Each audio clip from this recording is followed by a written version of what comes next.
Bismillahirrahmanirrahim. Bonjour. On va ajouter d'autres commandes aujourd'hui parce que le but, je veux que vous atteigniez le niveau d'écrire des fichiers batch sous Linux, comme ce qu'on a fait avec DOS. Donc, vous devez normalement atteindre ce niveau-là. OK. Alors, ce qu'on va apprendre comme commande aujourd'hui, donc on va avoir quelques commandes un peu spécifiques, par exemple la commande file. OK. Donc cette commande-là, elle permet de savoir le type du fichier ou même un dossier. C'est-à-dire, il suffit d'écrire file, suivi du nom du fichier ou le nom, par exemple ici d'un dossier. Ça va nous dire, bien sûr, ce fichier-là, quel est le type. Donc ASCII, ça veut dire qu'il a été écrit avec le codage américain du clavier. Hein. C'est un fichier texte. Par exemple, ici, c'est un dossier directory. D'accord? Donc, c'est une commande très, très facile à exécuter. C'est-à-dire là, si je fais file suivi du nom d'un fichier, n'importe. Donc, normalement, il doit me dire ce fichier-là, si ça contient du texte ou s'il n'y a rien. D'accord? Si je bascule vers un autre dossier, je demande un fichier la liste. D'accord? Donc, je fais file ici. Hello. Point, voilà, hello.text. Voilà, donc il me répond, d'accord, que il y a du texte et son type c'est ASCII, d'accord. ASCII c'est le codage normalement des claviers, le codage standard du texte.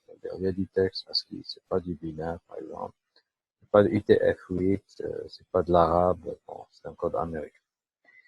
Donc aussi, donc ça c'est la première commande, voilà, qu'on va voir. Une deuxième commande, c'est lorsque vous souhaitez localiser un fichier système, d'accord? Un fichier système, un fichier de Linux. On appelle les fichiers sources, donc c'est open source, les fichiers du système, ou des fichiers binaires, c'est-à-dire des commandes, c'est-à-dire des programmes, d'accord? Alors, il suffit de taper where is, suivi du nom de la commande. Par exemple, la commande ls qu'on utilise, en fait, c'est un programme informatique qui est à l'intérieur de Linux. C'est un fichier source. Donc, on peut bien sûr exécuter cette commande n'importe où dans notre système. D'accord? Par exemple, on est ici, on peut écrire where is, où se trouvent les commandes système. Par exemple, la commande ls. D'accord? Il va nous montrer son chemin. User, bin, etc. Donc, il se trouve ici. Ça, c'est le fichier, le package, qui contient bien sûr ces commandes-là. Donc, on peut tester avec une commande qu'on utilise dans le langage C. Je pense que vous avez fait de la programmation en langage C, n'est-ce pas?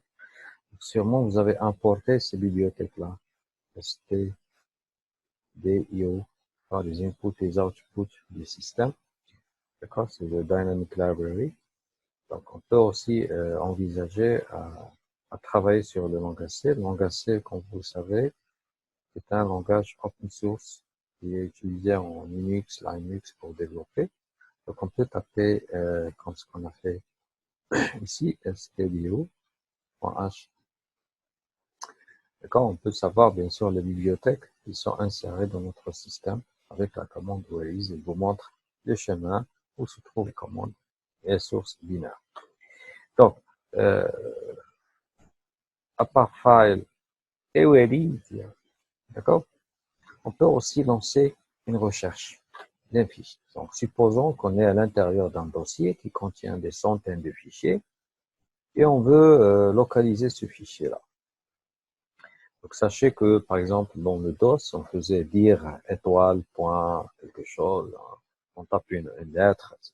pour chercher. On peut aussi, là, on peut utiliser une commande très puissante qui s'appelle find. D'accord? On peut chercher des fichiers, il suffit de taper, bien sûr, les noms, une partie du nom du fichier pour retrouver, bien sûr, ce que vous cherchez. Par exemple, ici,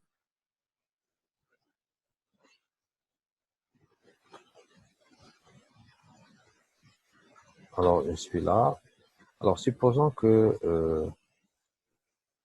je suis pas sûr de voir le fichier hello.txt. Alors, si je fais donc la commande find, et je mets le nom de mon fichier, le fichier que je cherche, pour m'en assurer. D'accord? Si il me renvoie le nom, ça veut dire il existe. Si par exemple j'ai là j'efface l'écran. Si par exemple j'ai tapé un nom d'un fichier qu'on n'a pas, d'accord? Donc il va vous répondre que ce fichier il n'existe pas. Pas besoin d'aller plus loin. Donc la commande file, elle va normalement pour localiser, rechercher des fichiers dans votre système. Donc autre commande qu'on peut utiliser, c'est lorsque par exemple on travaille sur le système. Donc sur le système, ça veut dire le système d'exploitation, on veut savoir des informations. Par exemple, le nom du système dans lequel on travaille. Actuellement, on utilise un serveur distant. C'est-à-dire on utilise une machine virtuelle. Le hostname. Le hostname, ça veut dire c'est le serveur ou l'ordinateur qui vous accueille actuellement.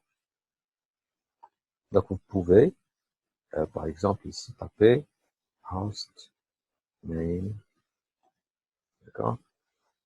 Donc là, il vous donne le nom de votre serveur, le nom de votre ordinateur, le nom de votre machine virtuelle que vous utilisez. D'accord? C'est important parce que des fois, on peut être sur un réseau informatique et utiliser plusieurs terminaux, plusieurs machines. Et dans un moment, on a besoin voilà, d'une adresse IP, du nom d'un serveur pour pouvoir continuer certaines opérations. Alors, on a aussi on peut savoir, par exemple, depuis le début, depuis que j'ai ouvert ma session, donc il y a une commande qui s'appelle uptime. Ça veut dire le système, il fonctionne depuis combien de temps et l'heure actuelle et combien il a d'utilisateurs connectés à mon système, à mon serveur, sachant que, bien sûr, Linux, c'est un système client-serveur. Et pour les charges du système, ça veut dire il utilise combien de capacité sur le système pour les 1, 5 et 15 dernières minutes. Ça veut dire qu'il va vous donner 3 valeurs différentes concernant la charge, la moyenne de la charge du système. Lorsqu'on parle charge, on parle ressources, c'est-à-dire mémoire, microprocesseur, donc combien il est utilisé. Donc ça, c'est très très utile pour les administrateurs des sites web et des serveurs qui accueillent des sites web pour bien sûr suivre le fonctionnement de leur ordinateur. Donc, uptime. Donc si on teste cela sur notre serveur distant, donc si je fais uptime par exemple comme ça, ok, donc il va me donner que vous avez ouvert une session, d'accord, actuellement l'heure qu'il est, ok, depuis combien de temps le serveur démarre et là en fait c'est quoi? C'est le temps que l'ordinateur normalement a démarré depuis l'heure à partir de laquelle elle a démarré, combien d'utilisateurs ils sont connectés à part moi à ce serveur, et load average, ça veut dire il utilise combien de mémoire, de microprocesseur, donc ça c'est 14%, d'accord, la dernière minute, donc comme j'ai dit, il y a 3 valeurs, alors 1, 5 et 15, donc 1 dernière minute, les 5 dernières minutes et les 15 dernières minutes. Okay. Donc ça, c'est utilisé par les administrateurs du système. Donc c'est une commande système qui est très très puissante et bien sûr elle est très utile pour mieux gérer les ressources. Comme ça, on va savoir est-ce que le serveur, pourquoi le serveur il est lent, est-ce qu'il est trop chargé par les utilisateurs, qui l'utilise actuellement, et depuis combien de temps il a démarré et quelle heure fait-il sur le système. Ce sont des informations utiles pour les admins.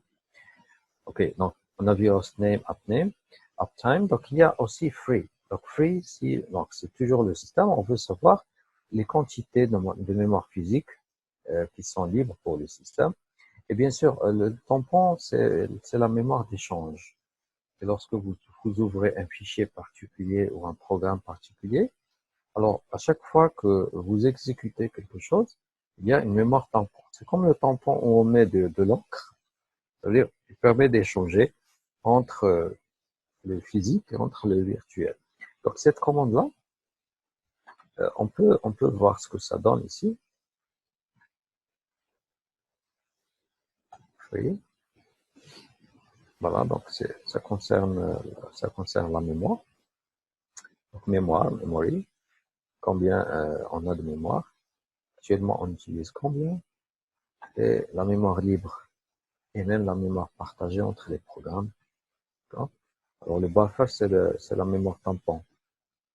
Le buffer, le but, c'est la mémoire tampon vers la mémoire d'échange. Vous voyez qu'ici, il y a combien? 14 gigas à peu près. D'accord, donc on a utilisé 2 gigas. Et combien c'est libre, etc. Donc ça aussi c'est très utile. On peut joindre cette commande à uptime. D'accord? Une commande qui permet, par exemple, supposons que vous avez des applications partagées, ou vous avez un serveur web, ou vous avez des sites web, et quand vous dit que les sites commencent à être très lents pour se charger, alors là, vous pourrez savoir pourquoi c'est très lent et voir ce qui se passe sur votre serveur. Alors, il y a aussi sleep. Alors, cette commande-là, en fait, sleep comme son nom le dit, donc, elle permet normalement d'arrêter ou de suspendre momentanément des processus.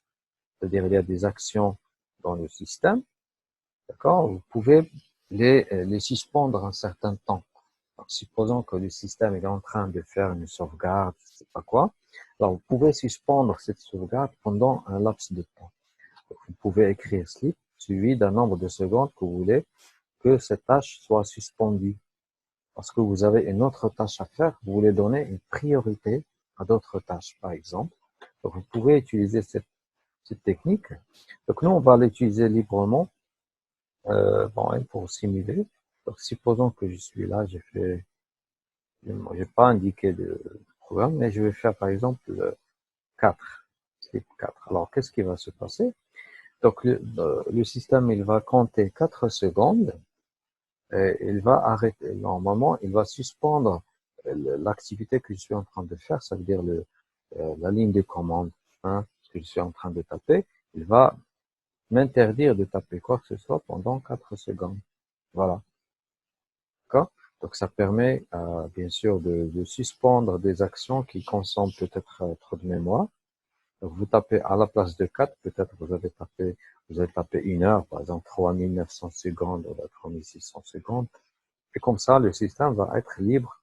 Ou peut-être vous allez suspendre un antivirus pour permettre, bien sûr, la rapidité dans une manœuvre que vous allez faire. Donc, c'est très, très utile lorsqu'il s'agit de gérer un système. D'accord? Donc, ça sont des commandes très utiles qu'on peut faire et utiliser. Alors, rappelons-le ce qu'on a fait aujourd'hui. Donc, il était question de savoir le type de fichier. Donc, on a dit il y a la commande file, de savoir soit le fichier, soit le dossier, est-ce que c'est un fichier ou dossier. Tu peux aussi localiser des fichiers système source binaire avec la commande where is. Aussi, donc, on a vu comment chercher des fichiers ou des répertoires. Se trouvant bien sûr dans le répertoire courant, tu tapes find et tu mets le nom du fichier que tu veux chercher. Donc, il va te retourner est-ce qu'il existe ou est-ce qu'il n'existe pas. Et bien sûr, la dernière chose qu'on a vue, ce sont les commandes système, hostname, uptime, free, sleep. Donc, il existe d'autres, mais moi, je vous ai montré juste les plus importantes que vous devez normalement connaître et savoir. Dans la séance prochaine, Inch'Allah, donc on va faire une petite introduction sur le scripting, on appelle ça le scripting. Donc, on a déjà fait ça avec le DOS. Donc, on a fait ce qu'on appelait le fichier batch. Donc, ça existe aussi ici. C'est-à-dire, tu peux écrire des programmes informatiques. Nous, on va juste faire une introduction, un petit exemple simple, parce qu'il ne reste pas beaucoup de temps. On peut aussi faire une petite révision. Je pense que la séance prochaine va être la dernière séance de cours, n'est-ce pas? Donc, je pense que Oui, monsieur. c'est ça. Et par la suite, vous aurez des contrôles. Donc, on va faire une révision générale et on va je vais vous montrer un petit exemple ici en scripting. Et bien sûr, je vais partager avec vous, bien sûr, le fichier, le PDF, le dernier PDF. Mais je vous encourage à tester ces commandes. Faites l'exercice que vous n'avez pas encore fait, c'est important. Donc, vous ne pouvez pas aller loin. Refaites, c'est très facile, c'est très très simple. D'accord? Vous n'avez rien à installer, c'est une machine virtuelle. Donc, j'espère que vous avez bien compris ce que j'ai expliqué. Donc, je vous souhaite une bonne fin de journée, bon Ramadan. Et on se voit, Inch'Allah, la prochaine fois. Yallah, ma salama, au revoir tout le monde. Au Merci, revoir, monsieur. assalamu, wa salama, Bye bye. au revoir.